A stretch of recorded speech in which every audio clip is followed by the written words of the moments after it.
ሽልማት ከሌለ ለመሮጥ አለው አሰልጣኝ ሆናለሁ ብዬ ወደ አሰልጣኝነት ገባሁ ማለት ነው።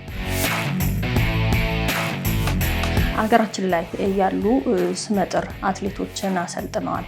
የነማን አሰልጣኝ ነበሩ? እነ ደራርቱን እና ኃይሌን ከዶክተር ወልደ መስቀል ጋር ምክትል ሆኜ ስናሰልጥን ነበረ።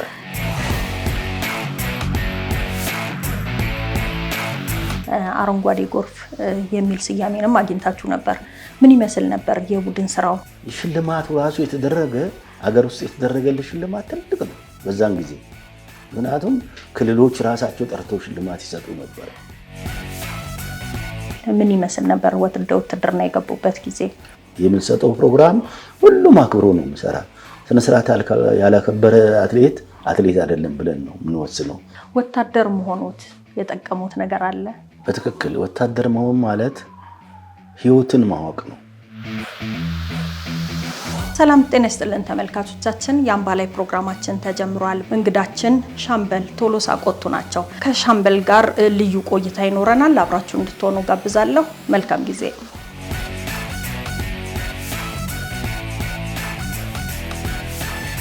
ሻምበል እንግዳችን ለመሆን ፈቃደኛ ስለሆኑ ከልብ አመሰግናለሁ። እኔም አመሰግናለሁ። መልካም ሻምበል፣ ከልጅነቱ እንጀምር። ልጅነቱ ምን ይመስል ነበር?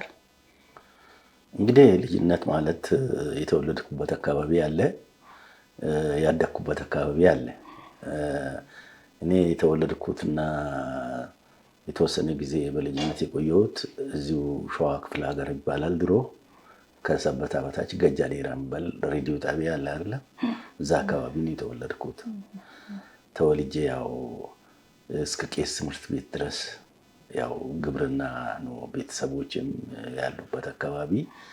እዛ አካባቢ እስከ 8 ዓመት እዛው ነው የቆየሁት ማለት ነው። ቄስ ትምህርት ቤትም ያልኩ እንግዲህ ያው እንትኖችም አሉ፣ የከብት ጥበቃዎችም አሉ። ትንንሽ የሆነ ትልልቆቹ ጋር ትሄዳለሽ፣ ወዲህ ወዲያ ያው እንቀሳቀሳለሁ ማለት ነው። እዛ አካባቢ ነው የተወለድኩት፣ ያደግኩት እዛ አካባቢ ነው ማለት ነው። እስከ 8 እና 9 ዓመት ድረስ እዛው ነው የቆየሁት። ከዛ በኋላ ግን ያው አባቴ ስላረፉ እናቴ አዲስ አበባ ስለነበረች ያው አባቴ ሲያርፍ ወደ አዲስ አበባ እናቴ አምጥታኛለች ማለት ነው። ከዛ አብዛኛው እንግዲህ ትምህርት ቤትም ምንም ያደግኩት አዲስ አበባ ነው። ስለዚህ እድገቴ እንደዛ ይመስላል ማለት ነው። መልካም ሻምበል፣ ወደ ውትድርና እንዴት ገቡ? ውትድርናው ይቀድማል አትሌትነቱ ይቀድማል? ምን ይመስል ነበር ወደ ውትድርና የገቡበት ጊዜ? አትሌትነቱ ይቀድማል። አትሌትነቱ ያው የጀመርኩት አትሌትነት ትምህርት ቤት መነን ትምህርት ቤት ይባላል። አንደኛ ደረጃ ትምህርት ቤት ነው። ያኔ አንደኛ ደረጃ ትምህርት ቤት ስማር የስፖርት ውድድር ሁልጊዜ በየአመቱ በዓሉ ይደረጋል። አመት ማለት የአመቱ መዝጊያ ላይ የወላጆች ቀን ይባልና በዛ በድሮ ጊዜ በዓሉ ሲከበር የተለያየ ስፖርት ፌስቲቫሎች፣ ኪነት ነገሮች ይደረጋሉ በትምህርት ቤቱ። ስለዚህ ትምህርት ቤቱ እዛ ኦልድ ኤርፖርት አሜሪካን ትምህርት ቤት አጠገብ ነው እና እዛ ጋር ያኔ ድሮ ሜዳ ነው፣ ምንም ነገር የለም። አሜሪካን ትምህርት ቤትና ንጉሱ እዛ አሜሪካን ትምህርት ቤት አጠገብ የምንን ብሎ ተሰይሞ ያቋቋሙት አንደኛ ደረጃ ትምህርት ቤት ነው። እዛ ጋር ሲወዳደር ያው ትምህርት ቤቱ አጥር በሽቦ የታጠረ ነው። እዛ ጋር ሲወዳደር የወላጆች ቀን ነው ውድድሩ። ሲወዳደር አንደኛ ወጣሁ። እኔ ሳላስብ እንደውም እሮጣለሁ ብዬ አላሰብኩም። ከክፍላችን አንደኛ ወጣሁ ማለት ነው። አንደኛ ስወጣ የስፖርት አስተማሪ አንተ መቀጠል አለብህ ብሎ ትሬኒንግ እዛው አስጀመረው በትምህርት ቤት ውስጥ ማለት ነው። እንግዲህ በዛኑ ጊዜ እኔ ትምህርት ቤትን የአዲስ አበባ ትምህርት ቤት የኢትዮጵያ ትምህርት ቤቶች ውድድር አለ፣ ትልቅ ውድድር በየአመቱ ንጉሱ ተገኝተው ሽልማት የሚሰጡበት ነው እና አዲስ አበባ ትምህርት ቤቶቹ ወክዬ አዲስ አበባ ላይ ተወዳደርኩ። ተወዳድሬ በ800 ሜትር 3ኛ ነው የወጣሁት ከአጠቃላይ ማለት ነው ከኢትዮጵያ ትምህርት ቤቶች።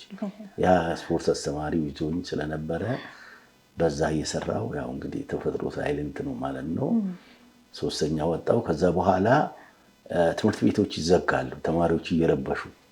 በዛን ጊዜ ያው ተማሪዎች ሲረብሹ ለምን ወታደር አንቀጠርም ብለን ከእግር ኳስ ተጫዋቾች ጋር እዛው ትምህርት ቤት ያሉት ጋር ከነሱ ጋር መኪና መማር ስለፈለግን ማመላለሻ ትምህርት ቤት መማር እዛ ታች አለ።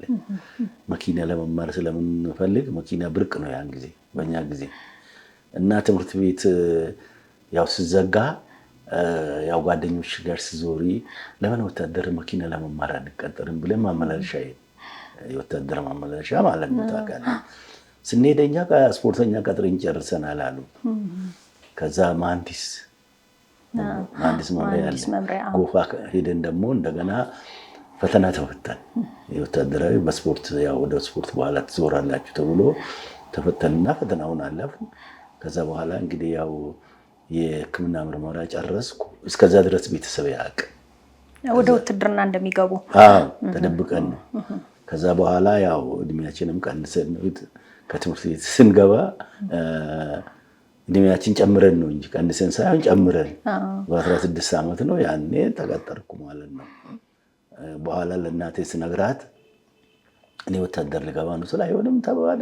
ሽማግሌ ተጠራ ምን አጣ ተብዬ አይ እኔ ያው ፍላጎት ስላለኝ ጓደኛም እዛ ስላበጀው ጓደኛ ስላለኝ እዛ ጀመርኩ ማለት ነው። ያው ብርቅ ነው ያ ነገር በዛን ጊዜ እና በስፖርቱ ነው የምቀጠል አይሆንም አሉኝ። አይ ፎቶግራፍ ሰጥቻለሁ ይዙኛል ብዬ አታልዬ ወታደር ገባሁ ማለት ነው። ከገባ በኋላ ያው በዛን ጊዜ እንትን የለም በንጉሱ ጊዜ ነው። መጀመሪያ ወታደራዊ እንትን ኮርስ ሚሊቴሪ ኮርስ ካልጨረስክ ወደ ስፖርት አትመደብም ተባለ። 6 ወር ጎፋ ካምፕ ያው መሀንዲስ ትምህርት ነው። ደንበኛውን ጨረስኩ። ከዛ በኋላ ወደ ስፖርት ተመደብኩ ማለት ነው። በውትድርና ውስጥ የነበረው ስፖርታዊ እንቅስቃሴ ምን ይመስላል? ክፍሎች ለክፍሎች ውድድሮች አሉ ወታደር ቤት እና ምን አይነት ህይወት እንደጠበቁት ነበረ? እንግዲህ ያው እኔ ወታደራዊ ስልጠናውን እንደጨረስኩ ወደ ስፖርት ነው የተመደብኩት። መሀንዲስ እኔ ማስታውሰው ያኔ ሚኒክ እንትን ኦሎምፒክ ማን ነው ሜክሲኮ ኦሎምፒክ ሄደው የመጡ ይማትረሻ መባል አለ። 6ኛ ወጣ በ5000 ሜትር ዲፕሎማ ያገኘ እዛ መሀንዲስ መምሪያ ነው እሱ ያሰለጠነናል። ለክፍል ውድድር ነው የምንዘጋጀው ማለት ነው። ክፍል ማለት ወታደራዊ ውድድሮች ነው መጀመሪያ የምንዘጋጀው። በዛኑ ዓመተ ምህረት እንግዲህ ያው የወታደራዊ ውድድር ተወዳድሬ ከልዩ ልዩ ክፍሎች መባል አለ ድሮ በንጉሱ ጊዜ ነው እና እዛ ተወዳደርኩና ጥሩ ውጤት አመጣው በልዩ ልዩ ክፍል ውድድሮች። ከዛ በኋላ ልዩ ልዩ ክፍሎችን ወክዬ ለጦር ኃይሎች ውድድር ተወዳደርኩ። ከዛ በኋላ በብሔራዊ ቡድን ነው የተመረጥኩት ማለት ነው። ብሔራዊ ቡድን ተመርጬ ያው አሰልጣኛችን የነበረ አቶ ንጉሴ ሮባ ነው። ያው እኔ እንግዲህ ከስፖርቱ ጋር ቀጠልኩ ማለት ነው። በብሔራዊ ቡድን ተመረጥኩ። ከክፍሌ በጣም ክፍሌም ደስ አለው። ያው አገር ወክለን በ1974 ኦሎምፒክ ተካፈልኩ በ5000 ሜትር ማለት ነው። ውጭ ሄጄ መጀመሪያ ግን የተሳተፍኩት ዛምቢያ ምስራቅ አፍሪካ ሻምፒዮና በ1500 ሜትር ነው ተካፍዬ። እዛ ላይም ያው ትልቅ ተወዳዳሪዎች ነበሩ። እዛ ላይም 3ኛ ነው የወጣሁት በ1500። ከዛ በኋላ በመቀጠሉ 64 ዓመተ ምህረት ሚኒክ ኦሎምፒክ ነበረ። ገና ወጣን ነኝ ምንም ያመጣው ውጭ ሀገር ሄድኩ እንጂ ማለት ነው። ምንም ያመጣን ምንም አንቺ ያው ኦሎምፒክ ሄድኩ ማለት ነው። ሚኒክ ኦሎምፒክ ሄጄ ማጣሪያ አላለፍኩም። ገና እኔ ጀማሪ ነኝ እና ፋይናል አላለፍኩም። ያኔ ምሩጽ ነው ጠንካራ ተወዳዳሪ የነበረ እሱ ያው 10000 ሜትር ሚኒክ 3ኛ ነው የወጣ። እኔ በ5000 ሜትር ነው የተወዳደርኩት እና ያ እንግዲህ ከዛ በኋላ ያው አገርን በመወከል የተለያየ ዓለም አቀፍ ውድድር ኦሎምፒክ ያው የተለያየ ውድድሮች ላይ በተለይ ሞስኮ ኦሎምፒክ ላይ የተሻለ ውጤት ያመጣን እኔ ምሩጽ መሐመድ ከድር ሆነን ነው። ዮሐንስ መሐመድም አለ እና 4 አትሌቶች ነን በዚህ በረጅም ርቀት ሀገር የምንወክለው ማለት ነው። በዛ ከኛ በፊት የነበሩት እንደምታሳውሹ እና ሻምበል ኦሎምፒክ ላይ እነ ማሞ ወልዴ እነ ወይም ማትረሻ እነ ፍቅሩም ባሉ ነበሩ። እነሱን እንግዲህ እኛ በወጣቶች የተካናቸው ናቸው። በሰራዊቱ ውስጥ ነው በዛን ጊዜ የሰራዊቱ አባል ነው እንጂ ሲቪል ክለብ የለም። እውነት ለመናገር ከሆነ አሁን ነው እንጂ የሲቪል ክለብ የለም። የሰራዊቱ ነው። ምድላዎች አሉ። የፖሊስ ሰራዊት፣ የአየር ኃይል፣ የባህር ኃይል ተብሎ የሰራዊቱ ተወዳዳሪ ነን። አገር የምንወክለው ማለት ነው። እስከ ቅርብ ጊዜ ድረስ ኦሎምፒክም ምንም እና በእንደዛ ሁኔታ እንግዲህ ስፖርቱን ቀጠልኩ ማለት ነው።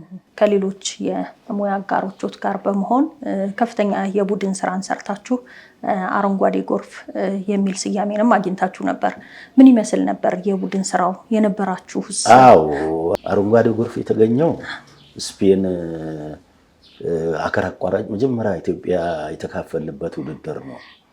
ያው ቅድም ያልሻቸው የሰራዊቱ አባላት ናቸው በብዛት በዛ ውድድር ላይ የተካፈልነው። ምሩጽ አለ፣ መሐመድ ከድር አለ፣ ሼቱ ቱራ አለ። ይሄ ቡድን ነው በትልቅነት ያንን አረንጓዴ ጎርፍ ደረጀ ነዲ ያሉ የሰራዊት አባሎች ናቸው። ከበደ ባልቻ የሚባል አለ፣ ፖሊስ ሰራዊት ነው እሱም። ይሄ ቡድን ነው አረንጓዴ ጎርፍ ስም ያገኘው ስፔን ላይ በተደረገ መጀመሪያ የሀገር አቋራጭ ውድድር የተሳተፍንበት ነው። ምክንያቱም ለመጀመሪያ ጊዜ ክሮስ ካንትሪ የተካፈልነው በፈረንጆቹ አቆጣጠር በ1980 ዓመተ ምህረት ነው። ስለ 80 አይደለም በ83 እንደዛ መሰለኝ። በፈረንጆቹ 83 ነው፣ እንደዛ ነው ቀኑን እንትን አልልም። ያን ጊዜ ተሳስተን ነው እንደውም አንደኛ ሁለተኛ እኛ ነበር የምንወጣው። ዙር አሳሳቱብን። አሰልጣኞቹ የነገሩን ሌላ ነው፣ እኛ ግን የጨረስነው አንድ ዙር ስቀር ነው። እና እዛ ላይ እኛ ተከታተለን ከ1 እስከ 2 3 4 ድረስ ስንሄድ ዚስ ኢዝ ግሪን ፍሉድ ብሎ አናውንሰሮቹ ይናገሩ ነበረ። ስለዚህ በኋላ ውድድሩን ስለተሳሳትን አንደኛ ሁለተኛ አልወጣንም። የቡድን ግን አንደኛ ሆናል። ያ ስም የተሰጠው በኦሎምፒክ ሳይሆን በዛን ጊዜ ነው የተሰጠ ስም ነው እኔ ስላለሁበት። ከዛ በኋላ ግን ተከታትሎ ልጆቻችን ስገቡ ግሪን ፍሉድ ተብሎ አረንጓዴ ጎርፍ ተብሎ የተቀመጠ ነው። እና መስኮም ያ አትሊስት ጥሩ ውጤት ስናመጣ አሁንም እንደ አረንጓዴ ጎርፍ ነው የሚቆጠረው። ከዛ በኋላም እንግዲህ ያው ተወሰነ ያለ ነው። እኔ ሻምበል ምሩጽ፣ ሻምበል መሐመድ ከድር እና ሻምበል ዮሐንስ በዛን ጊዜ ያው ኦፊሰርም አልሆንም፣ ምሩጽ ብቻ ነው ኦፊሰር የሆነው። እና መስኮ ኦሎምፒክ ላይ ያው እኔ የተካፈልኩት በ10,000 ሜትር ነው። ግን ትሬኒንግ ላይ የቆየሁት እዚህ በ5,000 ሜትር ነው። እዛ ደርሰን 2 ሰው ከመሮጥ መሐመድና ምሩጽ ብቻቸውን ከመሮጡ 10,000 ግባ ብሎ አሰልጣኝ ስላስገባኝ ትንሽ እዛ ላይ 4ኛ ነው የወጣሁት። ጥሩ ነው 4ኛ መውጣት፣ የቡድን ስራ ነው የሰራ ነው። በዛን ጊዜ እንግዲህ ያው እኛ ሽልማትም አልነበረን። እንዳሁኑ የገንዘብ ሽልማት በዓለም ላይ የለም። የሀገርን ነው የሀገርን ክብር ለማስከበር ነው የምትሮጪ። እና አብረን ነው የምንሰራ፣ ፍቅር አለን። ሌላ ሀገር እንዲያሸንፈን አንፈልግም። አሁን ፊንላንዶች ናቸው ከዛ በፊት ኦሎምፒክ ላይ በ10,000 ሜትር በ5,000 ሜትር ለራስ ቬለን የሚባለው ነው ያሸነፈ። እነሱን ማሸነፍ አለብን ብለን ነው ተመካክረን የገባ ነው።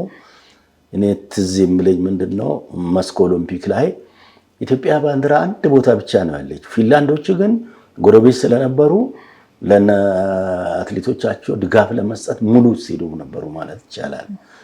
ከዛ በኋላ ያው አማሙቀን ገብተን ይሄ ባንዲራ ከኛ ጋር በላይ መሰቀል የለበትም ነው ያለው እንግዲህ። እና ተረዳዳን መጨረሻ ፊንላንዶቹን ያው ነላስቬርን አስወጣናቸውና 4ኛ ነው ነው የሆንኩት እኔ። ምሩጽ 1ኛ፣ መሐመድ 3ኛ፣ እኔ 4ኛ ነው የሆንኩት። አንድ ሌላ ያውም ዶፒንግ የወሰደ ነው ካርሎ ማኒንጋ የሚባል ፊንላንዳዊ መሀላችን የገባ እሱም ከዛ በኋላ አልተወዳደረም። እኔ እንደውም ያ ነገር በደንብ ብጣራ ከ1 እስከ 3ኛ ነበረ ማለት ነው። ያው በዛን ጊዜ ይሄን ቅጣትም አልነበረም። ግን ልጁ ተገኝቶበት መከታተል ነው ጠፋ በኢትዮጵያ ውስጥ። እና ያው ተከታትለን እንገባ ነበረ። ያው መሀላችን አንድ ሰው ነው የገባ። የቡድን ስራ በዛን ጊዜ ነበረ ማለት ነው።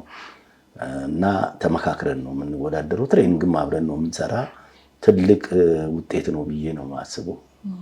ባንዲራችሁን ወደ ላይ ከፍ ብላ ስትውለበለብ ምንድን ነው የሚሰማው? በጣም ነው ደስ የሚለን። እኛ ያው ቅድም እንዳልኩሽ ያው በጥቅም ስላልተሆነ የሀገር ክብር ነው በዛን ጊዜ የሚሰማን። ያ ክብር እንግዲህ የሀገር ፍቅር ነው ያለን። አንደኛ የሀገር ፍቅሩ በወታደር መሆናችን ትልቁ ነገር። ወታደር የሀገር ፍቅር አለው። አሁንም ቢሆን ያው በሀገር ውስጥም በውጭም የወታደር ፍቅር የነበረን ሰዎች ስለነበረ ደስ ይለናል። ውትድርናን እንዴት ይገልጹታል?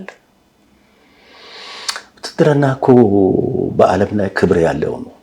ውትድርና ያው ከድሮ ጀምሮ ኢንተርናሽናል ነው። ሚሊተሪ ማለት ኢንተርናሽናል ነው፣ ዓለም አቀፍ ነው እና ውትድርና እንደቀልድ አይደለም። ሰው የሚያው የሀገር ክብር ነው። የሀገር ክብር ማለት ደግሞ ድንበር የሚያስጠብቅ ሰላም የሚያስጠብቅ ነው ለሀገሪቱ። ወታደር ማለት ያው በእኛ ቋንቋ ወታደር ነው ባለው ላይመለስም ይችላል እና ወታደር ማለት ክብር ነው፣ ለሀገር ክብር ነው። አንድ ሀገር ክብሩን የምታስጠብቁ በወታደር ነው። ስለዚህ ወታደር ክብር ነው ብዬ ነው ማስበው። የሀገር ሰላም ነው ብዬ ነው፣ ሰላም የሚያስከብር ነው። ስለዚህ ክብር ያለው ነው። አሁንም ቢሆን እንኳን ድሮ ቀርቶ አሁንም ቢሆን የሀገራችንን ክብር ሰላም የሚያስጠብቅ ወታደር ነው። ስለዚህ ወታደር ማለት ክብር ነው፣ ለሀገርም ሟች ነው። ስለዚህ በዛ መልክ ነው እኔ ወታደርን ገልጸው። ወደ አሰልጣኝነት ህይወቱ እንመለስ። ማሰልጠን መቼ ጀመሩ? ማሰልጠን የጀመርኩት እንግዲህ ሎስ አንጀለስ ኦሎምፒክ ከውድድር ኮታ አድርጎ ሀገራችን ስትሰረዝ ነው የጀመርኩት። ከስልጠና ከመግባት አሰልጣኝነት ከመግባቴ በፊት አትሌት ሆኜ እኔ ኮቺንግ እማራለሁ ብዬ ከአትሌትነት ኮቺንግ እማራለሁ ብዬ ሶቪየት ህብረት ሄጄ የአሰልጣኝነት ኮርስ ወሰድኩ። ማለት በ1900 በእኛ አቆጣጠር በ1977 አካባቢ መሰለኝ እና እዛ ሄጄ አትሌት ሆኜ እኔ ኮታውን ስላሟላው ማለት ነው ለመከላከያ ሚኒስቴር አንድ ኮታ አሰልጣኝነት ተሰጠ። ሲሰጥ ምንድነው የምለው ክራይቴሪያው ብሔራዊ አትሌት ሆነ ይላል፣ 12ኛ ክፍል ጨርሰ ይላል። እኔ አጋጣሚ ሆኖ በዛን ጊዜ 12ኛ ክፍል ጨርሻለሁ። ስለዚህ ከስፖርት ኮሚሽን ወደ መከላከያ የተላከ ኮታ ይሄ ነው። ያ ኮታ በወቅቱ የነበረው ለሶስቱ ኃይሎች ማለት ለባህር ኃይል፣ ለምድር ጦር፣ ለአየር ኃይል ተላከ። በእርግጥ 12ኛ ክፍል የጨረሱ ሞልቷል። ብሔራዊ ቡድን የሆነ ሰው የለም 12ኛ ክፍል የጨረሰ። ያ ኮታ ስላክ ለዞቹ ተልኮ ለኃይሎቹ ተልኮ መልስ አልተገኘም። እኔ የለሁም በዛን ጊዜ እኔ አውሮፓ ውስጥ ውድድር ላይ ነኝ እና መልስ ስለጠፋ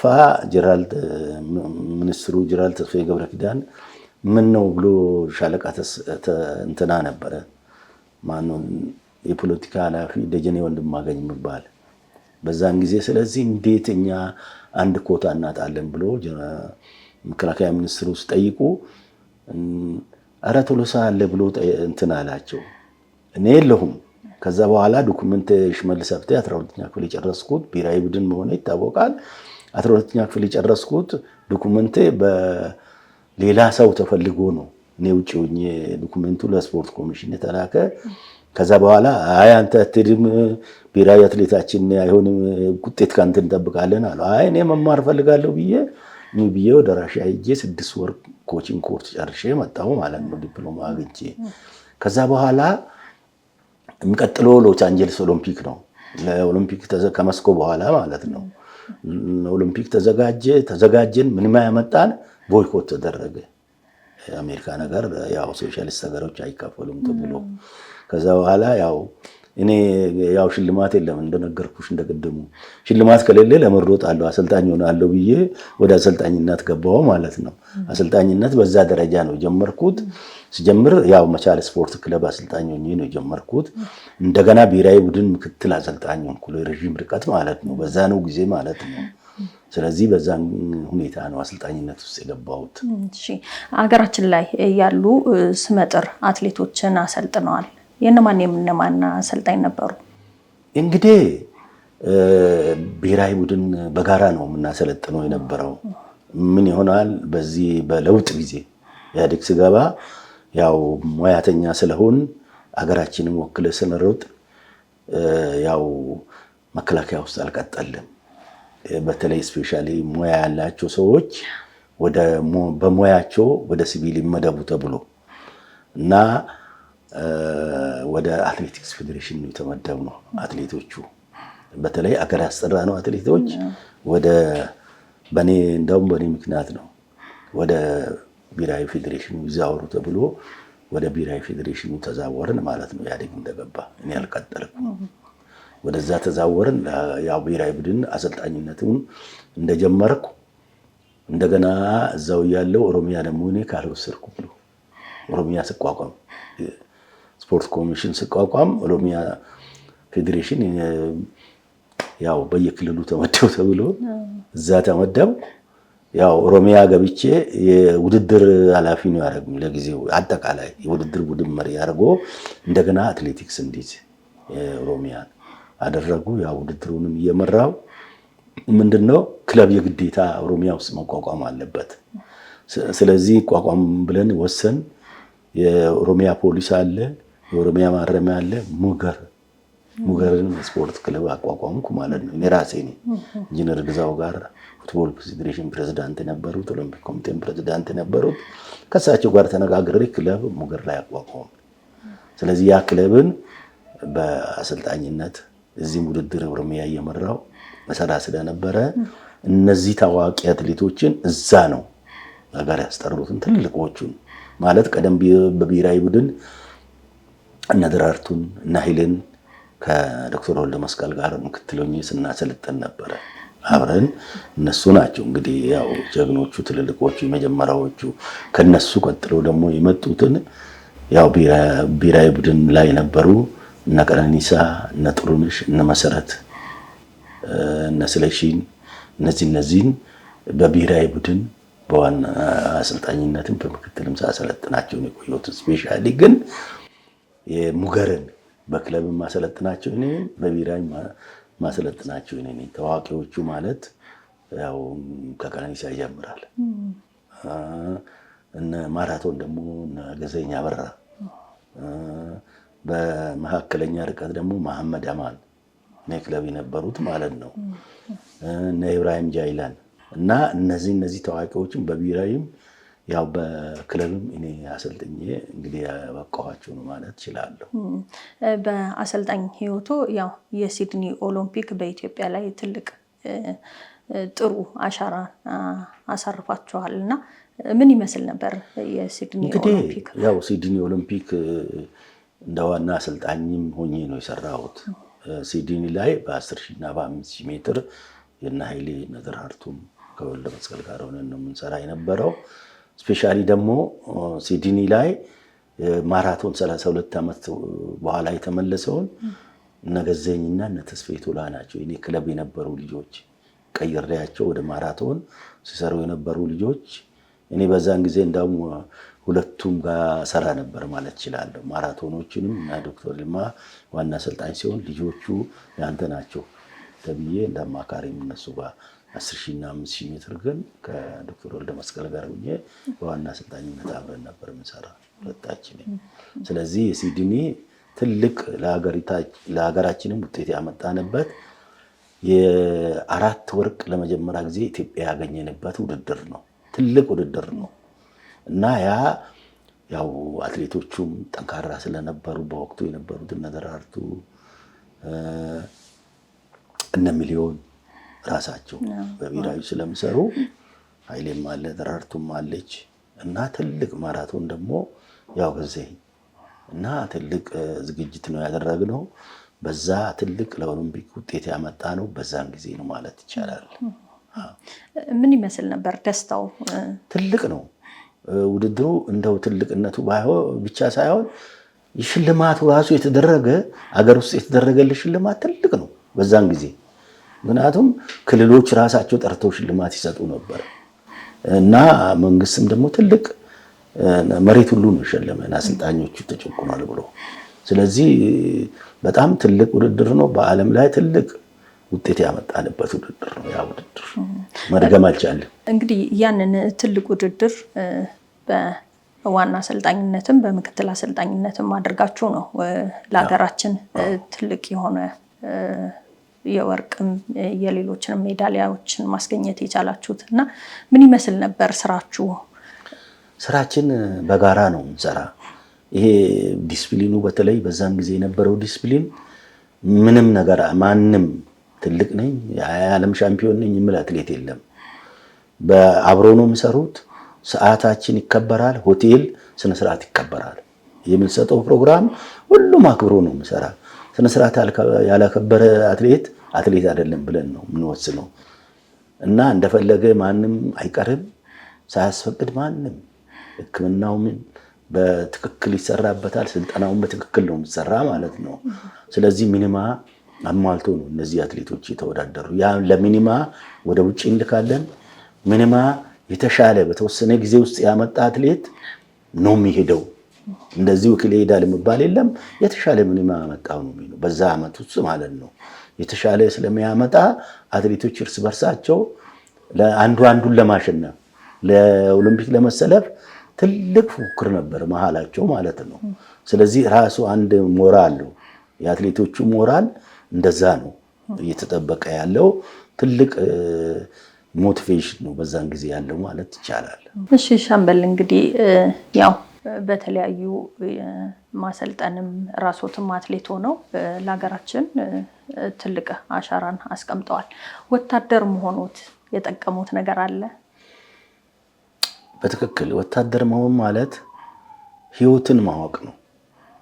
ኑሮ ህይወትን ማወቅ ነው። ምክንያቱም ወታደር ዲሲፕሊን ያስተምራል። የተከለከለ ነገር አታደርጊም። ያ ህይወት መምራት የሚቻለው ወታደር የገባ ሰው ነው እውነት ለመናገር ከሆነ እኔ እስከማምኑ ድረስ።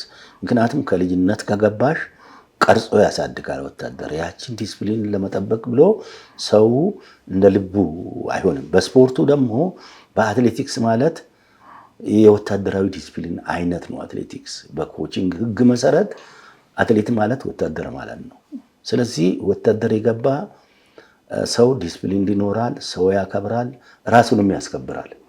ስለዚህ የወታደር ዲሲፕሊን ለማንም ሰው ለሁሉም ዜጋ ይጠቅማል ብዬ ነው ማምነው እንደ ወታደር እና በዛ ነው ማየው። አሁንም እንግዲህ መቻል ስፖርት ክለብን በቴክኒካል አማካሪነት እያገዙ ነው። ምን ይመስላል እዚህስ ያሉት ቆይታ? አው እንግዲህ መቻል የድሮን እና ያሁኑን ማወዳደር አትችይም። ትንሽ መሀሉ ላይ ክፍተቶች አሉት አትሌቲክሱ ላይ ማለት ነው እና ሁሉም ላይ ነው። መቻል ድሮ እኮ በእግር ኳሱም አይሸነፍም። ከተሸነፈም በቃ ሰራዊቱ በጣም ሞራሉ ይነካል ይባላል። ስለዚህ መቻል በአትሌቲክስ ምን ጊዜም አገርን የሚወክል መመራ ነው መቻል ማለት ድሮ እና የመቻል ታሪክ ያው ኢትዮጵያን በዓለም ያስተዋወቀ ማለት ትችላለሽ። የሚሊቴሪ እና አበበ ቢቂላ እና ማሞ ወልዴ ከዛ በኋላም የመጡት ትልልቅ አትሌቶች አሉ እና አገርን የሚያስተዋውቅ በዓለም መቻል ነበር የመጀመሪያው ባለ ታሪክ እና መቻል ትልቅ ታሪክ አለው። ይሄው ያየሽው እነዚህ ዋንጫዎች ራሱ ታሪክ ነው። እንዳውም አንዳንዶቹ የሉም። እኔ በድሮም ሰራዊት ውስጥ ስለነበርኩ ከዛ በኋላም ደግሞ የመከላከያ ስፖርት ቴክኒክ ኃላፊ ስለነበርኩ በዛን ጊዜ የነበሩ ዋንጫዎች የተጣሉ አሉ። እውነት ለመናገር ከሆነ እዚህ አሁን ያየሻቸው አብዛኛው የሉም። ታሪካዊ ነገር በመሃል ስርዓቱ ሲቀየር ጠፍቷል ማለት እችላለሁ። ስለዚህ መቻል ያን ሁሉ ቢይዝ ኖሮ ኢትዮጵያ መጀመሪያ የስፖርትን በዓለም ያስተዋወቀ መቻል ነው ማለት እችላለሁ። ሰራዊት ነው ማለት ነው። ስለዚህ ያ ታሪክ እንደገና እንግዲህ አሁንም ባሉት ወጣቶች ለማስተላለፍ እና የሀገርንን ክብር ለማስጠበቅ እኔም ያው እያማከርኩ ነው ያለሁት። እንዳውም አሁን የረዥም ርቀቱ ትንሽ ስለተዳከመብን እሱንም ያው በተጨማሪ ለመስራት እንትን እያሰብኩ ነው። ከኃላፊዎች ጋር ተነጋግሬ ስልጠናውንም ላግዛቸው እንትን እያረኩ ነው። አንዳንድ ጊዜ እንደው መምከርም ብቻ ሳይሆን ወደ መሬት ማውርዶ ለመስራት ልምድ ያስፈልጋል፣ እውቀት ያስፈልጋል። ስለዚህ እሱ ላይም ለመስራት እየተዘጋጀው ነው ማለት ነው። እርሱ እንግዲህ ያው ሲቪል የነበሩ ሰዎችን ማሰልጥነዋል። አሁን ደግሞ ወታደርም የሆኑ ልጆችን እያሰለጠኑ ነው። ልዩነት አለው ወታደርን ማሰልጠንና ሲቪልን ማሰልጠን? በጣም ልዩነቱ ምንድነው? ወታደር ዲሲፕሊን ያው ቅድም እንዳልኩ ከፍ ያለ ነው፣ ቀላል ነው ለማሰልጠን። ሲቪሉ ግን ያው እንደ ኮች አድርጎ እንደገና አእምሮውን ቀይሮ መለወጥ አለ። ያን መስመር መያዝ አለበት። ስፖርተኛ ያው እንደ ወታደር ነው ብያለሁ አይደለም? ያንን ዲስፕሊን መቅረጽ አለበት ስፖርተኛው። ስፖርተኛ ደግሞ ትንሽ ሰውነቱ ስተት ከሰራ በስልጠና ላይ ራሱ ውጤታማ አይሆንም። ያ በዲስፕሊን እንዲመራ የግዴታ ኮቺንግ ራሱ ዲስፕሊን ይፈቅዳል። ስለዚህ ወታደሩ ለማሰልጠን ቀላል ነው፣ እንደውም ሲቪሉ ነው የሚከብደው። ስለዚህ ያው እንግዲህ ሁሉንም ከሲቪልም ወደዚህ ሲመጡ አሁን ሲቪልም እየቀጠርን ነው ወታደሩ። ስለዚህ አትሊስት የወታደራዊውን የስልጠናውን ዲስፕሊን መውሰድ አለባቸው። ስለዚህ በአዲስ መልክ ማደራጀት አለብን እያልኩ ነው እኔም። እሺ ሻምበል፣ እንደ አንድ ወታደር እንደ አንድ የአትሌቲክስ ባለሙያ ለአዲሱ ትውልድ ምን መልእክት ያስተላልፋሉ? እንግዲህ ይሄ አዲሱ ትውልድ በእርግጥ ውጤታማ ሆነ ያለ ውጤታማ ያልሆነ ያለ አዲሱ። ምክንያቱም መጀመሪያ አዳዲሶቹ ልጆች ፎከስ ማድረግ ያለባቸው በሚሰሩት ስራ ላይ ብቻ ነው። ስልጠናቸው ምንድን ነው? መቼ ነው በስልጠና የማሸንፈው የሚል ስነ ልቦና ትምህርት ማግኘት አለባቸው። ምክንያቱም ማየው ነገር ከድሮ ጋር ኮምፔር ሳደርግ የድሮዎቹ ፎከሳቸው እነ ኃይሌ እነ ደራርቱ እነ ቀነኒሳ ለዚህ ሀብትም የበቁት በዲስፕሊን ነው። ምክንያቱም ገንዘብን ብቻ ካሰብሽ ስራውን ትረሳለሽ። ገንዘብ እኮ ራሱ ይመጣል ውጤታማ ከሆንክ። በዲስፕሊን ሰርተ ለማሸነፍ ነው መጀመሪያ መሄድ። ካሸነፉ ገንዘብ ተከትሎ ይመጣል። ስለዚህ ወጣቱ መጀመሪያ አሸናፊ መሆንን ነው ማሰብ ያለበት። ያ ደግሞ ድካምን ይጠይቃል ለማሸነፍ። በአሁኑ ጊዜ ቀላል አይደለም ውድድሩ በጣም ከባድ ነው። ምክንያቱም ገንዘብ አለበታ። ገንዘብ ለማግኘት በጣም ብዙ መድከም አለበት። በዲስፕሊን መስራት አለበት ወጣቱ። እንደዚህ ካልሰራ ጥቂቱ ነው ያንንም ገንዘብ የሚያገኘው፣ አሸናፊነትን የሚያገኘው ጥቂት ሰው ነው። ስለዚህ አትሌቶቹ በኢቨንታቸው ለምሳሌ አሁን አንድ አትሌት ተሰጥኦ አለው። በምንድን ነው ተሰጥኦ ያለው? በአጭር ርቀት፣ በረዥም ርቀት፣ በመካከለኛ ርቀት። ይሄን መለየት አለባቸው አሰልጣኞቹም አትሌቶቹም። እንዲሁ እኔ አሸንፋለሁ ብሎ ከሄዱ ገንዘቡንም አያገኙም፣ አሸናፊነትም አያገኙም። ምንም ነገር ሳያገኙ ይቀራሉ ወጣቱ ማለት ነው። ስለዚህ ወጣቱ ትኩረት መስጠት ያለበት አሰልጣኙ በመረጠ ኢቨንት ውስጥ ደክሞ መስራት አለበት። አዎ ውጤት ደግሞ በአንድ ጊዜ አይመጣም። የረዥም ጊዜ ነው ስራን ይጠይቃል ሳይንሱ ራሱ። ስለዚህ ረዥም ጊዜ ትኩረት ተሰጥቶ መስራት አለባቸው ብዬ ነው የምመክራቸው። ሌላ ዓለም ስትሄጂ ምን ይታይሻል መሰለሽ? በጣም ህዝቡ ለሀገራቸው ፍቅር የተነሳ እኛ አንደኛ ሆነን እነሱ ከኛ ኋላ የትና የት ርቆ ህዝቡ እንዴት አድርጎ በሞራል ለሀገራቸው እንደሚደግፍ እናውቃለን። ስለዚህ እኛ ያለነው ከአገር ነች። አገር የተወለድሽበት ያደግሽበት በዓለም የምትጠሪበት ነው። ያንን ከሁሉም በላይ አድርጎ ማየት አለብን የሚል እምነት ነው ያለኝ እኔ። አገር ማለት እንትን ነው፣ ክብር ነው አገር። ምክንያቱም ከውጭ ራሱ ያየነው ነገር ስላለ ነው። ለእኛ ብቻ ሳይሆን ዓለም ላይ ስታይ አንዳንዶቹ ለሀገራቸው አስቦ ማይሮጡ ስፖርተኞች አሉ፣ ለገንዘብ ብቻ። ይሄ በናጅር አካባቢ ያሉ ልጆች ለሀገር ክብር መጀመሪያ ቅድሚያ መስጠት አለባቸው ብዬ ነው ማስበው። ይሄ ምክንያቱም ለሀገር ክብር ሲሰጡ ውጤታማ ከሆኑ ገንዘቡ ይመጣል። ስለዚህ የሀገር ክብርን ማስቀደም እንዳለባቸው ነው ማስበው። እሺ ሻምበል፣ ሌላ ማንሳት የሚፈልጉት ሀሳብ ካለ፣ ማመስገን የሚፈልጓቸው ሰዎች ካሉ?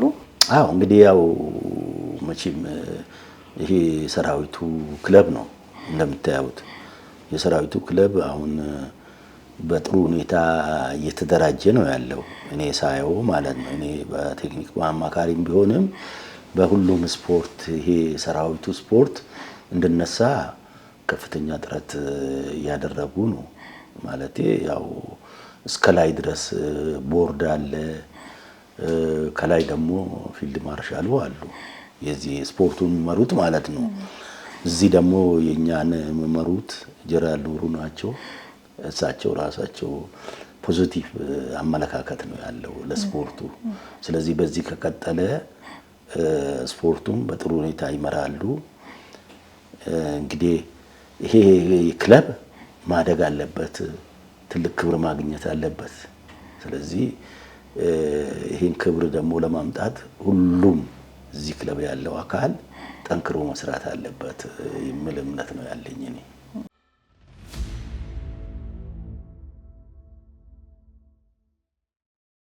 እሺ ሻምበል ስለነበሩት የውትድርና አገልግሎት ኢትዮጵያ ታመሰግናለች። አርትስ ቴሌቪዥን ደግሞ ይሄንን ለሰጡን አገልግሎት እናመሰግናለን ብሎ ልኳል። እኔም በጣም አመሰግናለሁ። ይሄ ባህላዊ የኢትዮጵያ ባህል ነው። የኢትዮጵያ ባህል ጠብቃችሁ በመቆየታችሁ የእናንተንም አርት ቴሌቪዥን በጣም አመሰግናለሁ። ይሄ ራሱ ክብር ነው። እንደዚህ ታሪካዊ ነገሮችን አስተዋውሳችሁ በማድረጋችሁ በጣም አመሰግናለሁ። በስፖርቱም እንግዲህ ለወደፊቱ ጎናችን ቆማችሁ ወጣቶቹን ታበረታታላችሁ ብዬ አምናለሁ። እሺ እሺ ሻምበል እግዚአብሔር ይስጥልኝ። እሺ